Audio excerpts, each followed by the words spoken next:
Welcome back to கவிஸ் வீட்டு சமையல். நம்ம வீடியோ பிடிச்சதுன்னா லைக் பண்ணுங்கள், ஷேர் பண்ணுங்கள், கமெண்ட் பண்ணுங்கள். மறக்காமல் நம்ம சேனலுக்கு சப்ஸ்கிரைப் பண்ணுங்கள். பக்கத்தில் இருக்க பெல் பட்டனை ப்ரெஸ் பண்ணுங்கள். இன்றைக்கி நம்ம பார்க்க போகிற ரெசிபி வெஜ்ஜி குருமா.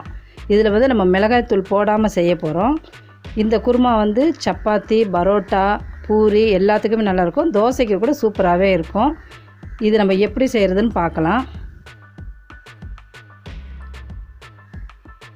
இப்போ நம்ம குருமாவுக்கு தேவையான மசாலா ரெடி பண்ணிக்கலாம். ஒரு கடாயில் எண்ணெய் ஊற்றி சூடு எண்ணெயும் ஒரு ஸ்பூன் சோம்பு போட்டுக்குங்க. வெங்காயம் போட்டுக்குங்க. இது வெங்காயம் நீங்கள் பெருசாக கூட கட் பண்ணிக்கலாம். இஞ்சி பூண்டு இதையும் சேர்த்துக்குங்க. நல்லா வதக்குங்க. இதில் மிளகா வந்து தேவையான அளவு பச்சை மிளகா சேர்த்துக்குங்க. நம்ம மிளகாத்தூள் போட போகிறதில்ல, அதனால் பச்சை மிளகா எவ்வளோ காரம் வேணுமோ அதுக்கேற்ற மாதிரி சேர்த்துக்குங்க. தேங்காய் துருவி வச்சுருக்க தேங்காவையும் சேர்த்துக்குங்க. நல்லா வதக்குங்க. இப்போ உடச்சக்கல்லை ஒரு ஸ்பூன் உடச்சக்கல்லை போட்டுங்க. இந்த உடச்சக்கல்லை போட்டால் குழம்பு டேஸ்ட்டாகவும் இருக்கும், அதே சமயத்தில் திக்காகவும் இருக்கும். சப்பாத்தி பரோட்டாவுக்கு தொட்டுக்கிறதுக்கு நல்லாவும் இருக்கும். இப்போ நம்ம இதெல்லாம் ரெடி ஆகிடுச்சு. இதை வந்து ஒரு மிக்ஸி ஜாரில் போட்டு அரைச்சி எடுத்துக்கங்க. இப்போ இந்த பதத்துக்கு அரைச்சிக்குங்க.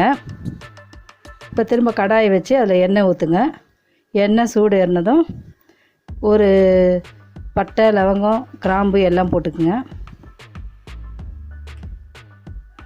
இப்போ தக்காளி வந்து சின்ன சைஸு கட் பண்ணி வச்சுக்கோங்க. ஏன்னா தக்காளி வந்து ரொம்ப போடாதீங்க, கொஞ்சமாக போட்டால் போதும். பெரிய தக்காளி இருந்தால் பாதி போட்டுக்குங்க. கருவேப்பிலையும் தக்காளியும் போட்டு நல்லா வதக்கிக்குங்க. இப்போ பீன்ஸு, கேரட்டு, உருளைக்கிழங்கு நான் போட்டிருக்கேன். நீங்கள் பச்சை பட்டாணி இருந்தாலும் சேர்த்துக்கலாம். வெறும் உருளைக்கிழங்குல கூட இந்த குருமா செய்யலாம், நல்லாயிருக்கும். இப்போ நான் 3 காய் தான் போட்டிருக்கேன். நல்லா வதக்கிக்குங்க. தேவையான உப்பு போட்டுக்குங்க.